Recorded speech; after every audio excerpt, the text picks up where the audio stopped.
میم سے محبت، تحریر فرد اشتیاق، قسط نمبر 36۔ موہت اور روشی کمرے میں بیڈ پر ساتھ لیٹے ہوئے تھے۔ کمرے کی لائٹس بند تھیں۔ موہت جاگ رہا تھا اور روشی سے باتیں کر رہا تھا۔ وہ روشی سے بولا، روش، دا، ماما۔ اس نے روشی کو یہ بتایا کہ دادا نے اس سے کہا ہے کہ روشی اب اس کی ماما ہے۔ ہاں موہت، میں تمہاری دوست بھی ہوں اور ماما بھی ہوں، لیکن یہ بات تم مجھے خود بول کر بتاؤ۔ آرام آرام سے بولو۔ روش میری ماما ہیں۔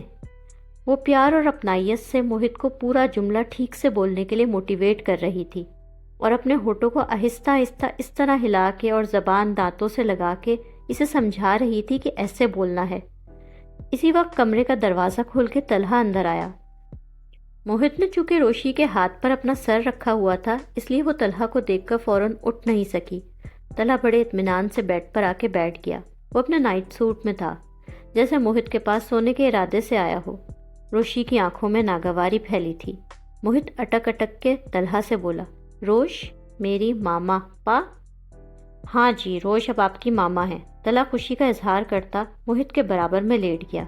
روشی موہت کا سر اپنے ہاتھ پر سے ہٹا کے غصے سے اٹھ کے بیٹھی اور چڑ کے ناراضگی سے طلحہ سے بولی، یہ کیا حرکت ہے؟ آپ اپنے کمرے میں جائیں۔ موہت، کیا میں چلا جاؤں؟ طلحہ نے معصوم چہرہ بنا کے موہت سے پوچھا۔ نو پا، we sleep, mama and me, بابا۔ موہت، تم نے پا اور ماما دونوں کے ساتھ سونا ہے نا؟ یہی بول رہے ہو نا؟ وہ روشی کی ناراضگی کو سمجھنے کے باوجود بڑے اطمینان سے لیٹا ہوا تھا۔ یس پا۔ روشی جو ناراضگی سے بیڈ سے اٹھنا چاہتی تھی، اس کا ہاتھ موہت نے پکڑ کر اسے روک لیا اور معصومانہ ضد سے بولا، نو روش، گو نہیں۔ روشی موہت کی وجہ سے وہاں مجبوراً رک گئی، مگر طلحہ کی موجودگی میں وہ وہاں لیٹنا نہیں چاہتی تھی۔ موہت درمیان میں لیٹا تھا، اس کے ایک طرف طلحہ لیٹا تھا اور دوسری طرف روشی نیم دراز تھی۔ طلحہ نے روشی کے ضد اور غصے بھرے چہرے کو شرارت سے دیکھا اور موہت سے بولا، موہت اسٹوری سنو گے؟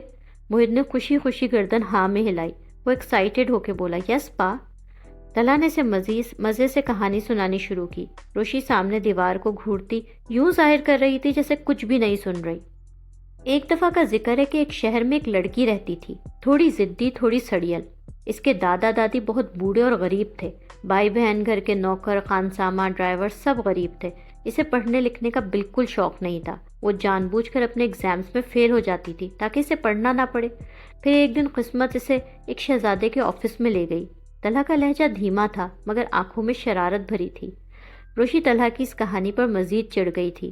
روشی جو خود کو بالکل اس کہانی سے لا تعلق ظاہر کر رہی تھی، موہت کے روکنے کی وجہ سے وہ وہیں رکنے پر مجبور تھی، مگر اس نے گردن ان دونوں کے مخالف طرف کر لی اور کمبل منہ تک یوں اوڑھ لیا جیسے طلحہ اور اس کی کہانی سے اسے کوئی سروکار نہیں، وہ سونے لگی ہے۔ طلحہ نے اس کی طرف ایک مسکراتی نظر ڈالی اور اپنی کہانی جاری رکھی، جو موہت پوری دلچسپی سے سن رہا تھا۔ شہزادے کی پرسکون زندگی میں ایک ہلچل بلکہ بھوچال آ گیا۔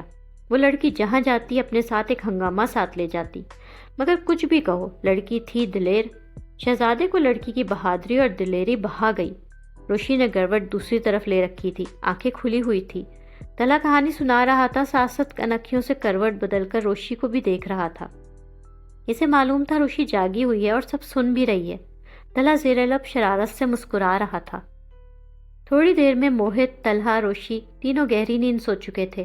درمیان میں موہت لیٹا ہوا تھا، اس کی ایک طرف روشی اور دوسری طرف طلحہ۔ ان دونوں کی کروٹ موہت کی طرف تھی۔ روشی کا ہاتھ موہت کے سینے پر رکھا ہوا تھا۔ سوتے میں طلحہ کا ہاتھ موہت کے اوپر پڑا اور روشی کے ہاتھ سے ٹکرایا۔ طلحہ کی آنکھ کھلی، اس نے لیٹے لیٹے ہی موہت اور روشی کی طرف دیکھا۔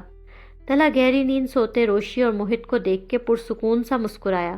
اس نے لیٹے لیٹے ان دونوں کو ٹھیک سے کمبل اڑایا اور خود بھی دوبارہ سونے کے لیے آنکھیں بند کر لیں۔ وہ ان دونوں کے پاس پرسکون سا ہو کے سو رہا تھا۔ اس کی زندگی اب مکمل ہو گئی تھی۔ موہت اسکول جانے کے لیے تیار ہو رہا تھا۔ روشی اس کو ریڈی کروا رہی تھی۔ موہت بہت خوش تھا۔ روشی اس کے بالوں میں برش کر رہی تھی۔ آفس جانے کے لیے تیار ہو کے سوٹ پہنا طلحہ کمرے میں داخل ہوا۔ اس نے روشی اور موہت کو پیار بھری نظروں سے دیکھا۔ اسے روشی کا موہت کو اسکول کے لیے ریڈی کروانا بہت اچھا لگا۔ روشی نے اسے دیکھ لیا تھا مگر وہ اسے دیکھ کر نظر انداز کر رہی تھی۔ پا، مارننگ۔ موہت طلحہ کو دیکھ کے مسکرایا، گڈ مارننگ چیمپ۔ روشی طلحہ کو نظر انداز کرنے کے لیے موہت سے بولی، موہت جلدی کرو، ابھی بریک فاسٹ بھی کرنا ہے، جلدی سے نیچے چلو۔ طلحہ نے روشی کی طرف بغور دیکھا، زیر لب مسکرایا۔ موہت تو اسکول جا رہا ہے، مگر تمہارے کیا ارادے ہیں؟ کیا مطلب؟ روشی کو ایک پل طلحہ کی بات سمجھ نہیں آئی۔ جہاں تک مجھے یاد ہے تمہارا بیچلر کا ابھی پہلا ہی سال چل رہا ہے، کیا یونیورسٹی نہیں جانا؟ طلحہ نے دوستانہ لہجے میں روشی کو اس کی ادھوری تعلیم یاد دلائی۔ میرا موڈ نہیں ہے، روشی نے سنجیدگی سے بولا۔ یعنی سول انجینئرنگ کی ڈگری جو بڑے زور و شور سے لینے کا ارادہ تھا، ختم کر دیا؟ میں نے تو سنا تھا کسی نے میری خاطر خود کو سر سے پاؤں تک بدل لیا تھا، پڑھائی لکھائی کا شوق نہ ہونے کے باوجود خود کو اتنی مشکل پڑھائی میں ڈالا تھا۔ طلحہ شرارت بھرے انداز میں روشی کی کہی باتیں سے یاد دلا رہا تھا۔ ایسا کچھ نہیں تھا۔ روشی کھسیاسی گئی تھی۔ مگر تمہاری یونیورسٹی نہ جانے سے تو صاف نظر آ رہا ہے کہ سول انجینئرنگ صرف مجھے امپریس کرنے کے لیے کی جا رہی تھی۔ ادھر شادی ہوئی، ادھر پڑھائی کو خیر بات کہہ دیا۔ طلحہ جان بوجھ کر روشی کو چڑھا رہا تھا۔ روشی کو طلحہ کی یہ بات بہت بری لگی۔ اس نے اسی لمحے یونیورسٹی جانے کا فیصلہ کیا۔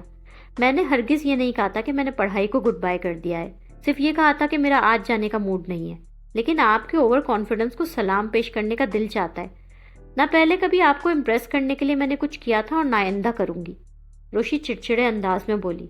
اگر ایسی بات ہے تو پھر چلو یونیورسٹی، تاکہ میرا اوور کانفیڈنس اور خوش فہمیاں تو دور ہو جائیں نا۔ طلحہ بظاہر تو روشی کو چڑھا رہا تھا، اسے چیلنج کر رہا تھا، مگر اس کی دلی خواہش تھی کہ روشی اپنی نارمل روٹین لائف میں واپس آ جائے، وہ پھر سے خوش رہنے لگے۔ میں جاؤں گی یونیورسٹی۔ طلحہ اپنا مقصد پورا ہو جانے پر بھرپور انداز میں مسکرایا۔ طلحہ آفس جاتے ہوئے روشی کو یونیورسٹی اور موہت کو اس کے اسکول ڈراپ کر رہا تھا۔ روشی اس کے برابر میں بیٹھی تھی، اسکول یونیفارم میں موہت پیچھے بیٹھا تھا۔ طلحہ اور موہت دونوں کے چہروں پر اطمینان اور خوشی نظر آ رہی تھی۔ روشی کا انداز سنجیدہ تھا، وہ تینوں ایک فیملی نظر آ رہے تھے۔ طلحہ نے بیک ویو مرر میں موہت کے خوشی بھرے چہرے کو پیار سے دیکھا اور بولا، موہت آج میں تمہیں چھٹی کے ٹائم اسکول پک کرنے خود آؤں گا، آیت تمہیں بھی پک کر لوں گا، ہم تینوں کسی اچھی سی جگہ ساتھ لنچ کریں گے۔ طلحہ پروگرام طے کر رہا تھا۔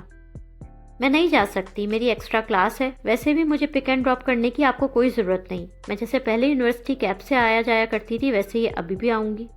روشی کے اس صاف انکار پر موہت پیچھے سے ہی لاڈ بھرے ضدی انداز میں روشی سے بولا، نو روش، لنچ پلیز۔ روشی نے گردن گھما کے موہت کی طرف دیکھا۔ روش ماما پلیز، موہت نے لاڈ سے روش ماما کہا۔ طلحہ روشی کے کنفیوژن والے چہرے کو مسکرا کے دیکھ رہا تھا۔ اسے پتا تھا کہ روشی اسے انکار کر سکتی ہے مگر موہت کا دل کبھی نہیں توڑ سکتی۔ وہ مسکرا کے بولا، میں موہت کو پک کر کے پھر تمہیں لینے آؤں گا، جب فری ہو جاؤ تو میسج کر دینا۔ روشی نے صرف گردن ہلائی۔ موہت خوش ہو کے زور سے تالی بجا کے بولا، روش ماما بیسٹ۔ موہت کو خوش ہوتا اور مسکراتا دیکھ کر روشی بھی پیار سے مسکرا دی۔ طلحہ، روشی اور موہت ریسٹورینٹ میں لنچ کے لیے ساتھ بیٹھے تھے۔ موہت اسکول یونیفارم میں تھا۔ یہ وہی ریسٹورینٹ تھا جہاں طلحہ اور روشی پہلی بار ملے تھے۔ طلحہ سبیکا کے ساتھ تھا اور روشی سمرا کے ساتھ، اور روشی نے سبیکا کو منگنی کی انگوٹھی طلحہ کو واپس کرتے دیکھا تھا۔ طلحہ جان بوجھ کر روشی کو لنچ کے لیے اسی ریسٹورینٹ لے کے آیا تھا۔ ان لوگوں کا کھانا سرو ہو چکا تھا۔ موہت کے سامنے برگر، فرائز، جوس رکھا تھا۔ موہت نے مزے سے برگر کی بائٹ لی۔ روش، برگر یمی۔ موہت کی آنکھیں خوشی سے چمک رہی تھی، وہ بہت خوش اور ایکسائٹڈ نظر آ رہا تھا۔ ہاں موہت، تمہارا برگر تو بڑے مزے کا لگ رہا ہے، روشی موہت کی طرف پیار سے دیکھ کے بولی۔ موہت کے ہونٹوں پر کیچپ لگ گیا، وہ پیار سے نیپکن سے خود اس کا منہ صاف کر رہی تھی۔ طلحہ ان دونوں کے سامنے والی کرسی پر بیٹھا تھا، وہ بھی مزے سے کھانا کھا رہا تھا، جبکہ روشی نے کھانے کو ہاتھ تک نہیں لگایا تھا۔ تم کیوں نہیں کھا رہی؟ طلحہ مسکرا کے دوستانہ لہجے میں پوچھ رہا تھا۔ اسے پتا تھا روشی صرف موہت کی وجہ سے آئی ہے، ورنہ اس کے ساتھ لنچ کرنے کبھی نہیں آتی۔ مجھے بھوک نہیں ہے۔ روشی کا انداز سیریس تھا، وہ بہت ریزرو تھی۔ وہ اتنا چینج کیسے ہو سکتا ہے؟ وہ لڑکی جو انٹرنشپ کے وقت ہر وقت کچھ نہ کچھ کھائی ہوئی پائی جاتی تھی، اچھی خاصی فوڈی تھی، وہ آج کھانے کو ہاتھ بھی نہیں لگا رہی۔ طلحہ روشی کے دیے لیے انداز کو بالکل بھی اہمیت نہیں دے رہا تھا، وہ جان بوجھ کر انٹرنشپ والا ٹائم یاد کرا رہا تھا۔ روشی نے قدرے سخت نظروں سے طلحہ کو دیکھا۔ طلحہ زیر لب مسکرایا۔ بڑوں کے بیچ کیا ٹینشن چل رہی ہے؟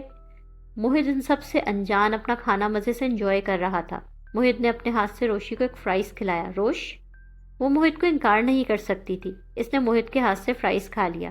تھینکس موہت۔ طلحہ نے ان دونوں کی طرف پیار بھری مسکراہٹ سے دیکھا، ایسے جیسے اس پل زندگی بالکل مکمل لگی۔ پھر شرارت سوجی، یہ ریسٹورینٹ یاد ہے تمہیں؟ It's all started hair.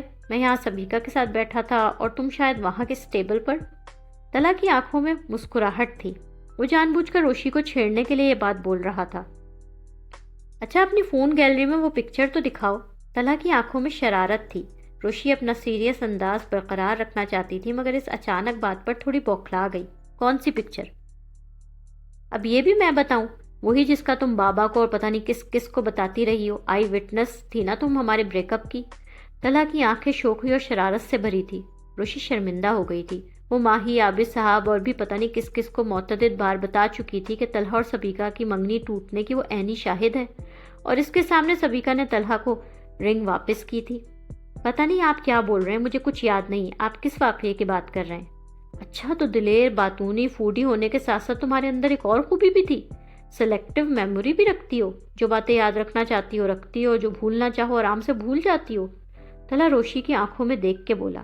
Mohit کو کیچپ چاہیے تھا، اس نے روشی کی طرف دیکھا۔ روشی فوراً کیچپ کی بوتل اٹھانے لگی۔ اس نے اپنی نظریں طلحہ کے چہرے پر سے ہٹا لی۔ اپنی گیلری چیک کرو، یاد آ جائے گا سب۔ ویسے کسی کی تصویر بغیر اجازت کے لینا بری بات ہوتی ہے۔ طلحہ روشی کو چھیڑ چھاڑ کرنے کے موڈ میں تھا۔ روشی امبیرسڈ ہو کے بے اختیار بولی، میں آپ کی تصویر نہیں کھینچ رہی تھی، اپنی اور سمرا کی سیلفی لے رہی تھی۔ اس نے بولتے بولتے زبان دانتوں تلے دبائی۔ طلحہ سے اس کی نظریں ملی۔ روشی بری طرح چھیپ گئی۔ شوگر تمہاری یادداشت تو واپس آ گئی۔ طلحہ کھل کے ہنسا تھا۔ روشی اپنی کھسیاہٹ چھپانے کے لیے روڈ لہجے میں بولی، میرے پاس آپ کی فضول باتوں کا نا کوئی جواب نہیں۔ موہت ان تمام گفتگو کے دوران مزے سے اپنا برگر انجوائے کر رہا تھا۔ طلحہ ایک دم سنجیدہ ہو کے بولا، اس روز میں نے تم کو دیکھا نہیں تھا، مگر تقدیر بنانے والے نے میرے نصیب میں لکھ دیا تھا کہ میں جہاں بیٹھا ہوں زندگی اس کے ساتھ نہیں بلکہ جو کچھ فاصلے پر بیٹھی میرے بریک اپ کا مومنٹ کیپچر کر رہی ہے اس کے ساتھ گزارنی ہے۔ سب یہیں سے شروع ہوا تھا اور دیکھ لو زندگی پھر سے ہمیں ایک ساتھ یہیں لے آئی۔ انسان سوچتا کچھ ہے اور ہوتا کچھ اور ہے۔ Life circle is quite strange isn't it? اب اس یادگار جگہ پر ہماری ایک سیلفی تو بنتی ہے۔ اپنی فون گیلری والی پکچر تو تم ویسے بھی مجھے نہیں دکھا رہی۔ طلحہ نے اپنا موبائل اٹھا کر فرنٹ کیمرہ کھولا۔ موہت اسمائل، ہم سیلفی لے رہے ہیں۔ کے پا؟ موہت بھرپور انداز میں خوب کھل کے مسکرایا۔ طلحہ بھی دانت نکال کے بھرپور انداز میں مسکرا رہا تھا، جبکہ روشی تھوڑی امبیرس سی ہوئی سیریس چہرے کے ساتھ نظر آ رہی تھی۔ طلحہ نے تینوں کی سیلفی لی۔ روشی موہت کے ساتھ لاؤنج میں بیٹھی ہوئی تھی۔ موہت اپنا ہوم ورک کر رہا تھا۔ روشی پاس تو بیٹھی تھی مگر سوچ کچھ اور ہی رہی تھی۔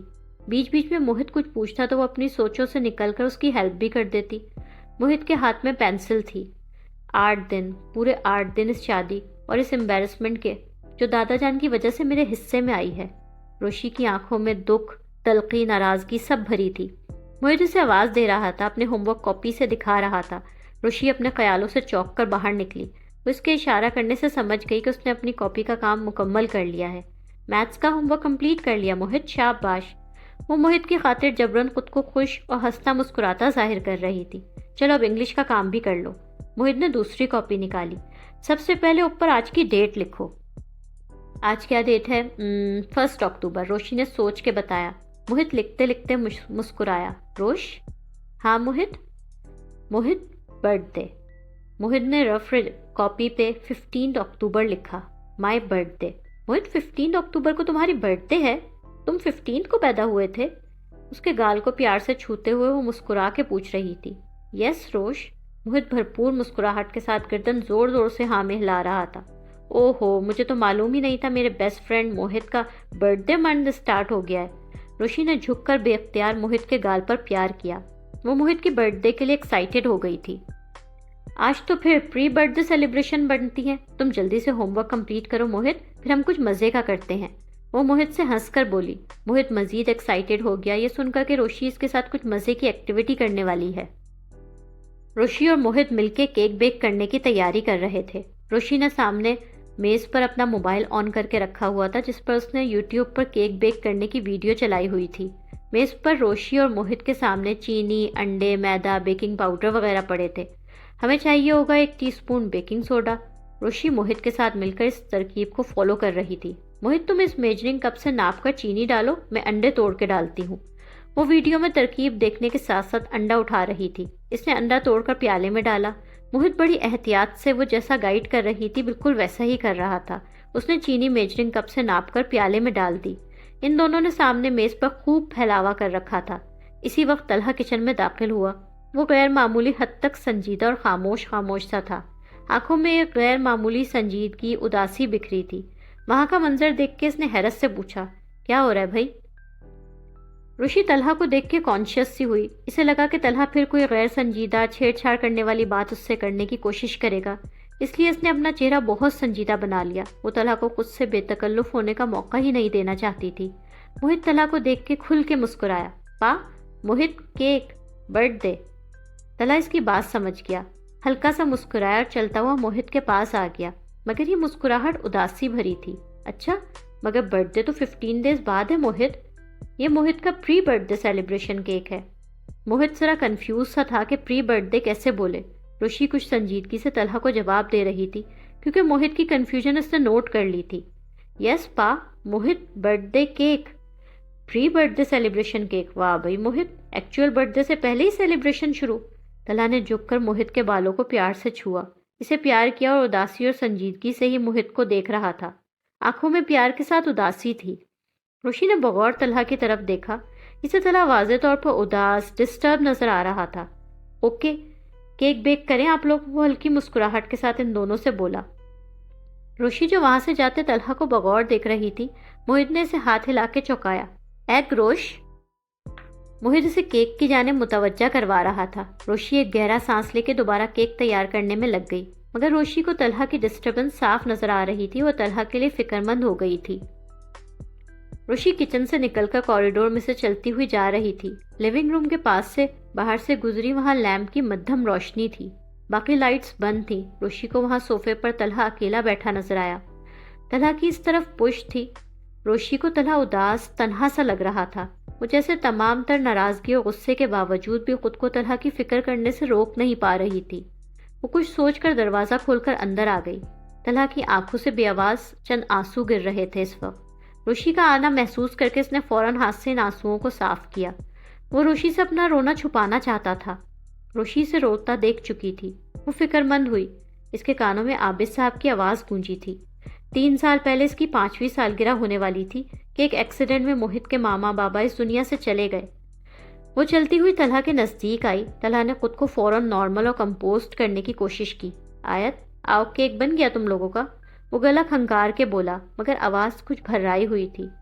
روشی کو طلحہ کی آنکھوں میں نمی صاف نظر آ رہی تھی۔ اس نے بے اختیار سنجیدگی سے پوچھا، آپ ٹھیک ہیں؟ ہاں، طلحہ نے گردن ہلائی۔ اس نے خود کو نارمل ظاہر کرنے کے لیے اداسی بری ہلکی سی مسکراہٹ بھی طاری کر لی۔ روشی طلحہ کی طرف بغور دیکھ کے دھیمی آواز میں بولی، بابا بھی آج کسی آفیشیل میٹنگ کا بول کے 2-3 دن کے لیے کراچی سے چلے گئے۔ مجھے وہ بھی اپسیٹ لگ رہے تھے اور آپ بھی لگ رہے ہیں۔ اس کی نظریں طلحہ پر مرکوز تھیں اور ان نظروں میں طلحہ کی پرواہ اور فکر نظر آ رہی تھی۔ طلحہ اپنے لیے روشی کی فکر اور پرواہ محسوس کر کے بے اختیار سچ بول گیا، بس سال کے یہ دن ہر سال جب لوٹ کر آتے ہیں تو پرانے سب زخم تازہ ہو جاتے ہیں، بابا کے بھی میرے بھی۔ ہم ایک دوسرے سے نظریں چراتے ہیں کہ کہیں ہمارے آنسو دکھائی نہ دے جائیں۔ وہ اس وقت بہت جذباتی تھا۔ روشی خاموشی سے اس کے پاس رکھے صوفے پر بیٹھ گئی۔ اسے اتنا جذباتی اور ٹوٹ پھوٹ کا شکار دیکھ کر وہ کچھ دیر کے لیے طلحہ سے اپنی ناراضگی، غصہ سب بھول گئی۔ ہر سال ان تاریخوں میں بابا کسی نہ کسی آفس کے کام کا بہانہ بنا کر شہر سے چلے جاتے ہیں تاکہ اکیلے رو سکیں۔ یہاں روئیں گے تو انہیں دیکھ کر موہت ڈسٹرب ہو جائے گا۔ موہت کی سالگرہ کی خوشی پر ہمیشہ بھائی بھابھی کے چلے جانے کا دکھ حاوی ہو جاتا ہے۔ وہ روشی کی طرف نہیں دیکھ رہا تھا۔ طلحہ کی آواز بھررائی ہوئی تھی۔ وہ روشی کے سامنے جیسے اپنا دل کھول رہا تھا۔ روشی کے چہرے پر بھی دکھ پھیل گیا تھا۔ وہ دکھ بھرے لہجے میں ہمدردی سے بولی، یہ دکھ بہت بڑا ہے آپ سب کے لیے۔ وہ گاڑی میں چلا رہا تھا، اگر میں تھوڑا احتیاط کر لیتا، اوور سپیڈنگ نہ کرتا۔ گہرے پچھتاوے بھرے تھے اس کے لہجے میں۔ بولتے بولتے ایک لمحے کے لیے وہ یوں رکا جیسے خود کو رونے سے روک رہا ہو۔ تو آج موہت کے ماما بابا اس کے پاس ہوتے، وہ بن ماں باپ کا نہ ہوتا۔ طلحہ جذباتی لہجے میں بول رہا تھا، آپ نے یقیناً جان بوجھ کر تو ایسا نہیں کیا۔ اگر موہت اور بابا اس حادثے سے ہرٹ ہیں تو آپ بھی تو ہیں۔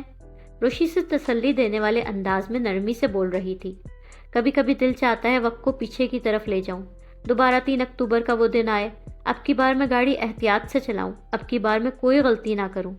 طلحہ کی ایک نظر روشی کی طرف دیکھا۔ وہ چہرے پر سے آنسوؤں کو صاف کر رہا تھا۔ روشی نرم لہجے میں پوری سچائی سے اس سے بولی، آپ کو ایسا نہیں سوچنا چاہیے. آپ کی اس سوچ سے صرف بابا ہی کو نہیں بلکہ آپ کے بھائی اور بھابھی کی روحوں کو بھی تکلیف ہوتی ہوگی. دادی جان کہتی ہیں ہمارے پیارے جب دنیا سے چلے جاتے ہیں تو وہ جانے کے بعد بھی ہم سے محبت کرنا نہیں چھوڑتے. وہ دور جا کر بھی ہم سے بہت پیار کرتے ہیں. آپ کے بھائی بھابھی آپ کو بکھرتا نہیں دیکھنا چاہتے ہوں گے. روشی کے ان لفظوں کا جیسے طلحہ کے دل پر اثر ہو رہا تھا. اس کے اندر کا دکھ، احساس جرم جیسے روشی کی ان باتوں سے کم ہو رہا تھا. اپنے لیے نہیں تو اپنے بچھڑے ہوئے پیاروں کے لیے خود کو معاف کرنا سیکھ لینا چاہیے انسان کو. طلحہ خاموشی سے روشی کو دیکھ رہا تھا، یوں جیسے اس کی زندگی کے اندھیروں میں روشنی کی کرن یہی لڑکی ہو جو اسے ماضی کے دکھوں سے باہر نکال رہی تھی. روشی اپنی بات مکمل کر کے وہاں سے اٹھ گئی. طلحہ کے بے چین مضطرب دل کو جیسے ان باتوں سے ڈھارس سی ہوئی. وہ ایک ٹرانس کی کیفیت میں وہاں سے جاتی روشی کو دیکھ رہا تھا. خوب تیز بارش ہو رہی تھی. موہت ورانڈے میں شیڈ میں کھڑا ٹکر ٹکر بارش کو دیکھ رہا تھا. وہ تھوڑا چپ چپ اور اداس تھا. روشی اس کو ڈھونڈتی ہوئی وہاں آئی. لو تم یہاں ہو، میں تم کو ڈھونڈ رہی تھی. موہت نے اداسی سے روشی کی طرف دیکھا. روشی کو ایک پل میں اندازہ ہو گیا کہ موہت اداس ہے. کیا ہوا موہت، چپ چپ کیوں ہو بھائی؟ وہ پیار سے پوچھ رہی تھی. محبت سے بھرپور انداز تھا. موہت حساس بچہ تھا. اس نے طلحہ کی اداسی نوٹ کی، اس لیے خود بھی اداس ہو گیا. روش، پاس سیڈ دا ناٹ ہوم. دا جلدی گھر واپس آ جائیں گے موہت. اور تم سے کس نے کہا پاس سیڈ ہے؟ نہ پاس سیڈ ہے، نہ دا سیڈ ہے، اور نہ ہی موہت کو میں سیڈ ہونے دوں گی. روشی کا دل موہت کے لیے اس پل بہت دکھا. وہ اسے خوش کرنا، ہنسانا چاہتی تھی. اس نے ایک پل میں موہت کا ہاتھ پکڑا، اسے ہنستے ہوئے بارش میں لے جانے لگی. موہت کو جیسے ہی سمجھ آیا کہ وہ اسے بارش میں لے جا رہی ہے وہ ڈر گیا. نو روش، نو رین. وہ انکار میں گردن ہلا رہا تھا. وہ زندگی میں کبھی بارش میں نہیں نہایا. وہ بارش میں جاتا ہوا ڈر رہا تھا. موہت کو خوش کرنے کے لیے وہ ایک دم ہی پہلے والی لاؤبالی ببلی سی روشی بن گئی تھی. وہ اسے شرارت سے کھینچ کر بارش میں لے کے جا رہی تھی. ارے کچھ نہیں ہوتا موہت، ڈرو مت، بارش میں بڑا مزہ آتا ہے، میں تو ہمیشہ بارش میں نہاتی ہوں. اس کا ہاتھ پکڑ کر کھینچتی ہوئی وہ اسے بارش میں لے آئی. موہت روشی کا ہاتھ جکڑ کے پکڑے، قدرے ڈھرا ہوا تھا. روشی نے اس کا ہاتھ پکڑ کر بارش میں سے گول گول گھمانا شروع کر دیا. موہت کو گود میں دونوں بازوؤں سے پکڑ کر ذرا اوپر کر کے وہ اسے پکڑ کے بارش میں گول گول گھما رہی تھی. موہت کا ڈر بتدریج کم ہوا. روشی کھلکھلا کے ہنس رہی تھی. موہت انجوائے کرنے لگا تھا. روشی نے موہت کو زمین پر اتارا اور اب اس کا ہاتھ پکڑ کر بارش میں چھلانگیں لگا رہی تھی. دونوں کھلکھلا کے ہنس رہے تھے. موہت اب بارش انجوائے کرنے لگا تھا. طلحہ اندر سے نکل کر باہر آیا. وہ چھت کے نیچے ورانڈا میں کھڑا ہوا تھا. دونوں ہاتھ سینے پر باندھے ہوئے تھے. موہت کو بارش میں نہاتا دیکھ کے اس کے چہرے پر باپ والی فکر پھیلی. ورانڈے میں کھڑے کھڑے اس نے موہت کو آواز دی. موہت، یہ کیا حرکت ہے؟ بارش میں کیوں بھیگ رہے ہو؟ بیمار پڑ جاؤ گے، چلو اندر آؤ. وہ اسے ٹوک رہا تھا. روشی طلحہ کو دیکھ کے ذرا رک سی گئی. وہ بارش میں خاموش سی ہو کے کھڑی ہو گئی. وہ ببلی روشی سے پھر سیریس ریزرو روشی بن گئی. موہت طلحہ کے ٹوکنے کا نوٹس لیے بغیر بارش انجوائے کرتا ہوا بولا، واہ رین، فن. بس بہت ہو گیا فن، اندر چلو ٹھنڈ نہ لگ جائے. مگر موہت اب فل آن بارش انجوائے کرنے کے موڈ میں تھا. وہ شرارتی انداز میں طلحہ کے پاس آیا اور اس کا ہاتھ پکڑ کر اسے بارش میں کھینچ کر لے گیا. پاک کم رین. طلحہ نے اپنا ہاتھ چھڑانے کی کوشش کی مگر پھر ایک دم موہت کی خوشی بھرے انداز کو دیکھ کر جیسے وہ سب کچھ بھول گیا. وہ اس کے ساتھ کھنچتا چلا آیا. روشی کچھ آکورڈ خاموش سی کھڑی تھی. موہت نے ایک ہاتھ سے طلحہ کا ہاتھ پکڑا اور دوسرے ہاتھ سے روشی کا ہاتھ پکڑ لیا. وہ ان دونوں کو ہاتھوں کو تھام کے پانی میں چھپاک چھپاک کر کے چھلانگیں مارنے لگا. روشی جو طلحہ کو دیکھ کے ذرا آکورڈ سی ہوئی تھی، موہت اسے بھی چھلانگیں مارنے کا بول رہا تھا. موہت بھرپور شرارتی موڈ میں تھا. موہت کو خوش دیکھ کر روشی بھی مسکرا دی تھی. موہت کی خاطر روشی نے پھر سے بارش میں چھپاک چھپاک کر کے پاؤں زمین پر مارنے شروع کر دیے. موہت دونوں کا ہاتھ تھام رکھا تھا اور جس طرح پانی میں چھلانگیں لگا رہا تھا اور گول گول گھوم رہا تھا، اسی طرح طلحہ اور روشی بھی اس کا ہاتھ تھامے ساتھ ساتھ کرنے لگے. موہت ایک لمحے بعد ان دونوں کا ہاتھ چھڑا کے بارش میں اکیلا ہی بھاگنے لگا. موہت آرام سے. روشی نے فکر سے آواز دی کہ کہیں وہ پانی میں سلپ نہ ہو جائے. موہت گر مت جانا، بھی کیئرفل. روشی اور طلحہ ایک ہی وقت میں موہت کے پیچھے بھاگے اور اچانک ہی طلحہ روشی کے سامنے آ گیا. طلحہ اور روشی کی ٹکر ہوتے ہوتے بچی. طلحہ نے روشی کے کندھے پر ہاتھ رکھ کے اسے گرنے سے بچایا.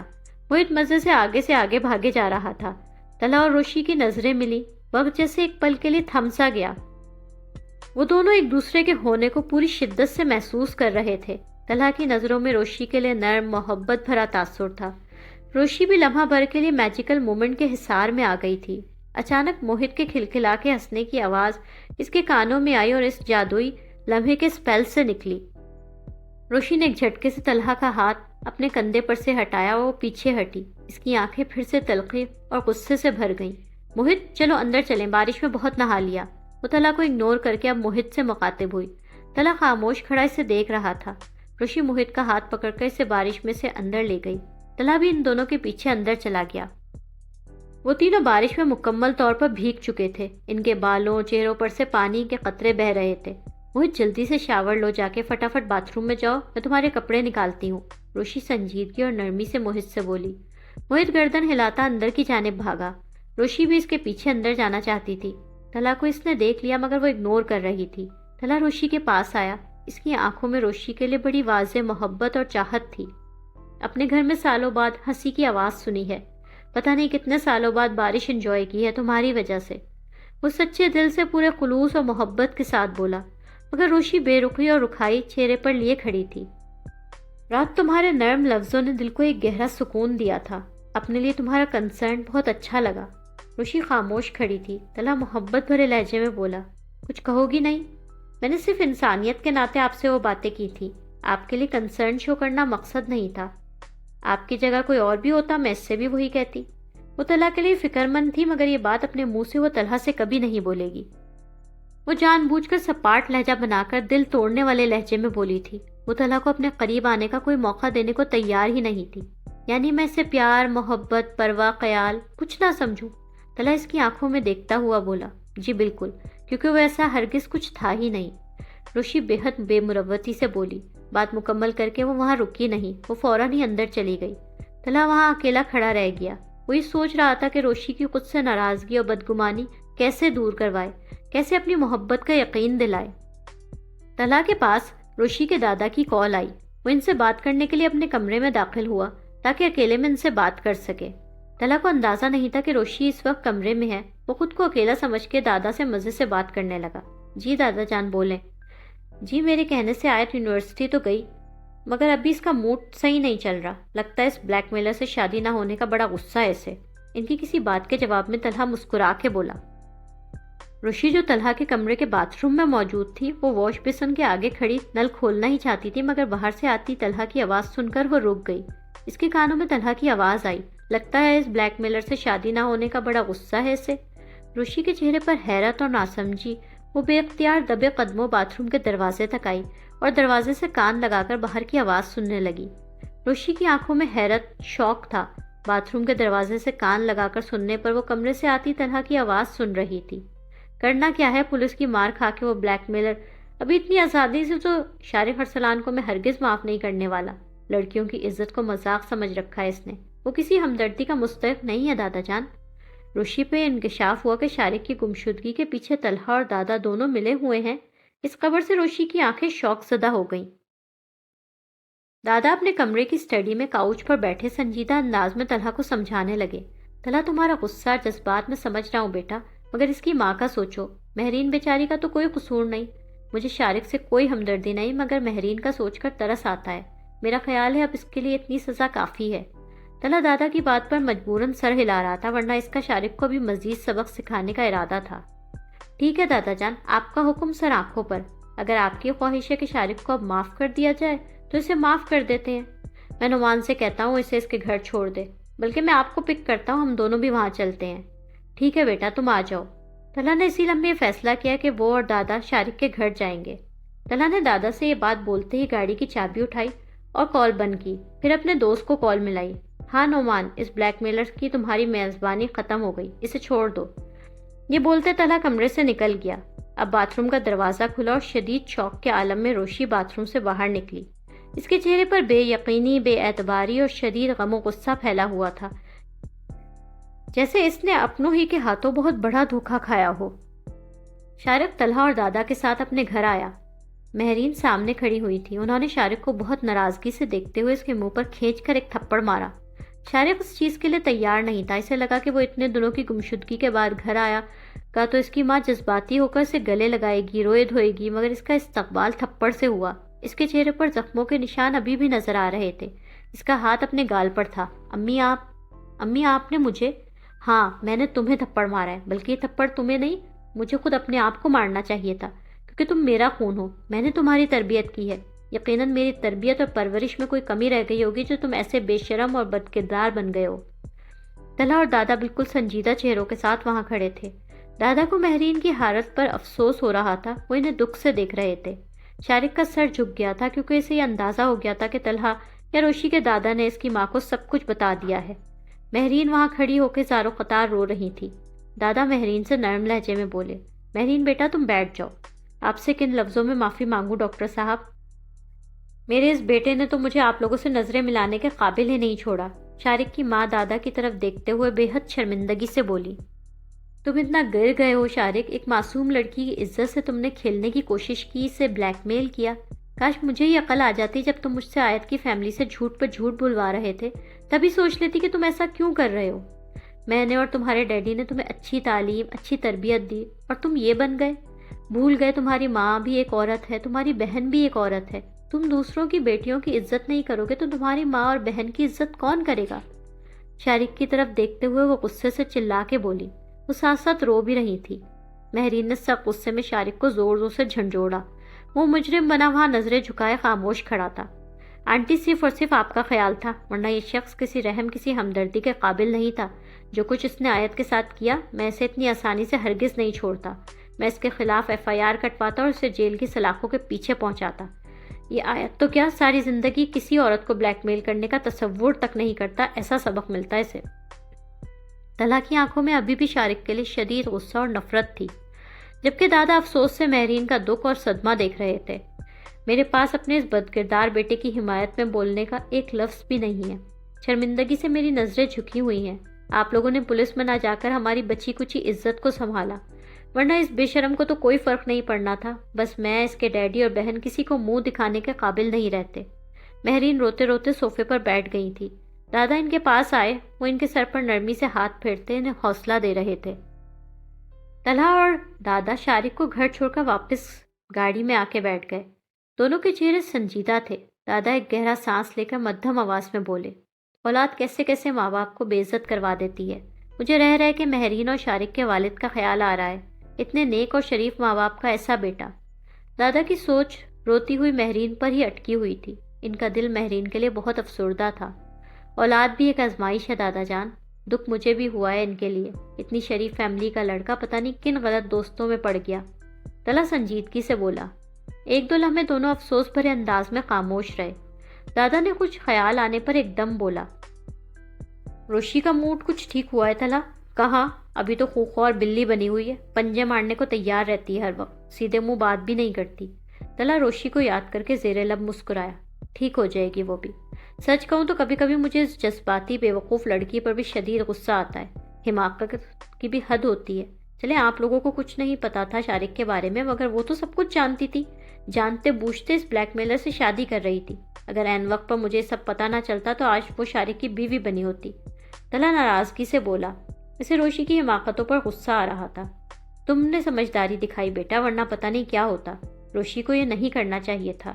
دادا طلحہ سے متفق تھے کہ روشی نے یہ غلط حرکت کی۔ طلحہ دادا کو ان کے گھر ڈراپ کرنے کے بعد اپنے گھر واپس آیا۔ شارق والا معاملہ سلجھانے کے بعد وہ پرسکون سے انداز میں اپنے کمرے میں داخل ہوا۔ روشی وہاں اس کی منتظر بیٹھی تھی۔ وہ بیٹھ کے کونے پر بیٹھی طلحہ کا انتظار کر رہی تھی۔ طلحہ روشی کو اپنے کمرے میں بیٹھا دیکھ کر خوشگوار حیرت سے بولا، شکر ہے آخرکار تم نے اس کمرے کو اپنا کمرہ تو مان لیا، میں آپ کا انتظار کر رہی تھی۔ جملہ تو رومانٹک ہے مگر ٹون کچھ گڑبڑ ہے۔ طلحہ شرارت بھرے انداز میں مسکراتا ہوا روشی کے برابر میں بیٹھ پر بیٹھ گیا۔ روشی ایک جھٹکے سے بیٹھ پر سے اٹھی۔ وہ طلحہ کو غضبناک نظروں سے گھور رہی تھی۔ شارق کا کچھ پتا چلا؟ طلحہ کو کسی گڑبڑ کا احساس تو ہوا، مگر پھر بھی اس نے لا علمی سے کندھے اچکائے، مجھے کیا پتا؟ آپ کس دیدہ دلیری سے جھوٹ بولتے ہیں، آپ کو شرم بھی نہیں آتی؟ روشی طلحہ کو گھور رہی تھی۔ طلحہ نے بہت چونک کر روشی کی طرف دیکھا۔ اسے ایک لمحے میں سمجھ میں آ گیا کہ روشی کو کچھ نہ کچھ پتا چل گیا ہے۔ وہ فوراً اپنی جگہ سے اٹھا اور نرم لہجے میں روشی سے بولا، کیا ہوا آیت؟ میرے ساتھ مزید ڈرامے کرنے کی ضرورت نہیں۔ میں نے آپ کی اور دادا جان کی فون پر سب باتیں سن لی ہیں۔ شارق کو شادی والے دن آپ نے اغوا کروا لیا تھا تاکہ بارات نہ آئے اور سب کے سامنے آپ ہیرو بن کر مجھ سے شادی کر لیں۔ روشی شدید غصے میں طلحہ کی آنکھوں میں دیکھ کر بولی۔ طلحہ نے بے اختیار نرمی سے روشی کا ہاتھ تھاما اور سمجھانے والے پیار بھرے انداز میں بولا، آیت ہم بیٹھ کر بات کرتے ہیں، میں تمہیں سب ایکسپلین کر دوں گا۔ روشی نے غصے سے طلحہ کا ہاتھ جھٹکا، خبردار، don't you dare touch me. Roshi کا غصہ اس وقت آسمان سے باتیں کر رہا تھا، اس کی آنکھیں غم و غصے سے بھری تھی۔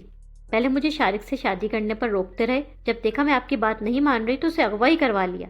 وہ اس قابل تھا کہ تم اس سے شادی کرتی؟ طلحہ روشی کی بات پر ناراضگی سے بولا، وہ جیسا بھی تھا میرا فیصلہ تھا، ایسے تو سبھی کا بھی اس قابل نہیں تھی کہ آپ اس سے شادی کرتے، مگر کر رہے تھے نا۔ آپ کی زندگی کے بارے میں مجھے ایک لفظ بولنے کا اختیار نہیں۔ کھڑے کھڑے مجھے بابا اور موہت سے ہر تعلق ختم کرنے کا حکم سنا دیا گیا تھا نا۔ آپ کی چہی تھی سبیکا کو میں نے 2 لفظ کیا بول دیے تھے؟ مجھے اسی لمحے جاب سے نکال دیا تھا، اور میری زندگی میں آپ جب اور جیسے چاہیں انٹرفیئر کر سکتے ہیں، آپ کو پوری آزادی ہے۔ روشی غضبناک لہجے میں طلحہ سے لڑ رہی تھی، تم خود ہی بولے جا رہی ہو یا مجھے بھی کچھ بولنے کا موقع دو گی؟ طلحہ جھنجھلا کے کچھ بے بسی سے بولا۔ سلیقہ اپنے بیوقوف بنائے جانے پر سب گھر والوں سے ناراض ہو کر کمرے میں لیٹی ہوئی تھی۔ انہیں منانے کے لیے دادی کو بلوایا گیا تھا۔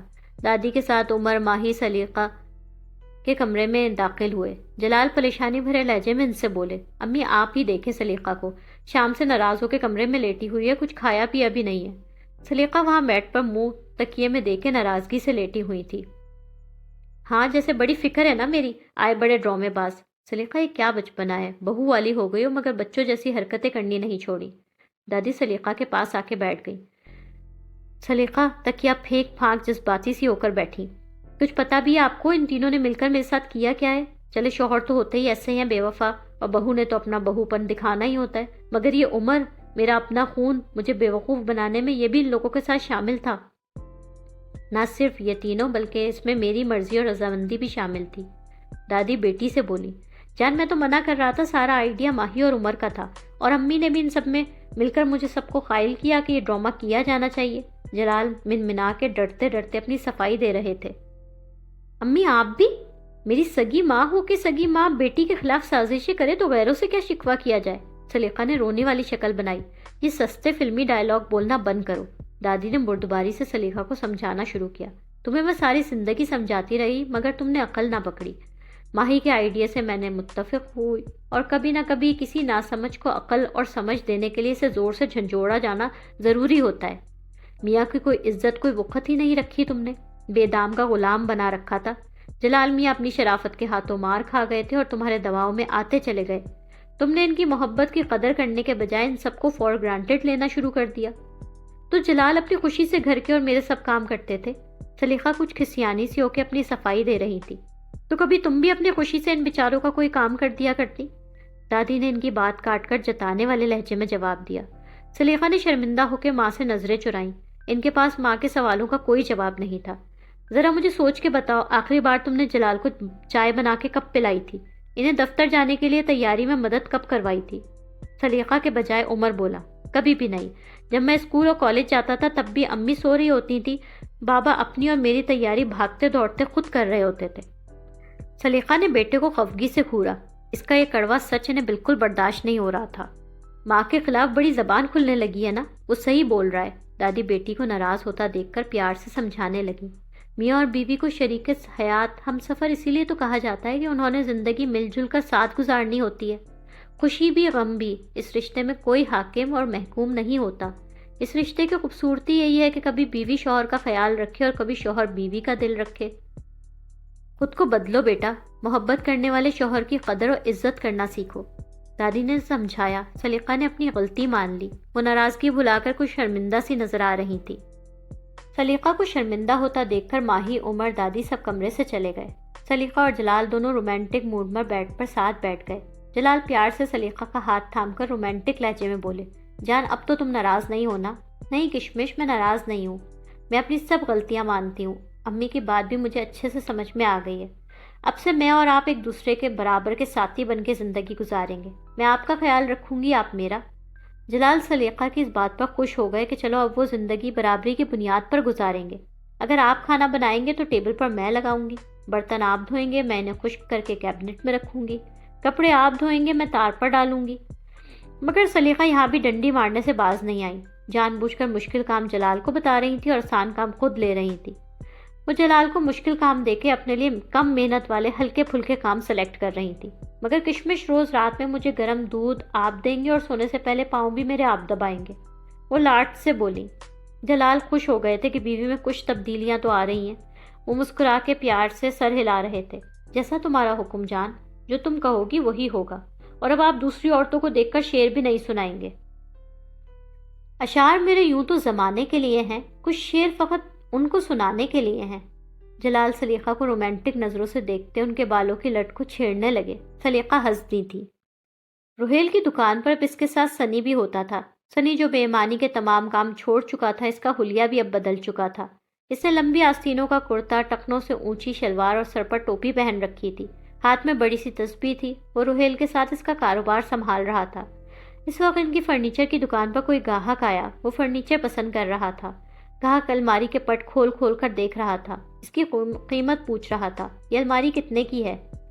کتنے کی بات تو میں بعد میں بتاؤں گا، پہلے یہ دیکھیں۔ اخروٹ کی لکڑی ہے باس، ساری مارکیٹ میں خالص کوالٹی آپ کو صرف ہمارے پاس ملے گی۔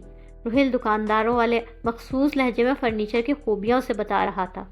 سنی اس وقت تسبیح گھماتے گھماتے ایک دم بولا، استغفر اللہ، ابھی کل ہی تو تم نے مجھے بتایا تھا کہ یہ لکڑی ہے ہی نہیں، فارمیکا ہے۔